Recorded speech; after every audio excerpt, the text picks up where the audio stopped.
In Yunnan, China's most biodiverse province, the concept of insect conservation is gaining traction. A 12-year-old boy named Wang Zhenzhi dreams to establish an insect research center in the Gaoligong Mountains.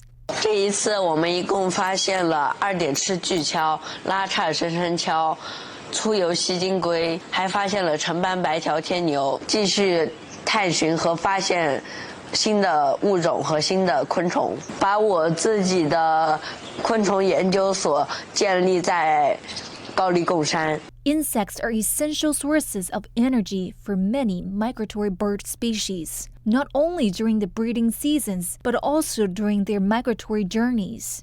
The presence of insects greatly impacts the timing, duration, and overall success of the bird's migration. As the migratory season for birds begins in China, the provinces of Hunan, Hubei, Jiangxi, and Guangdong, as well as South China's Guangxi Zhuang Autonomous Region, have launched a collaborative campaign to protect the routes of migratory birds.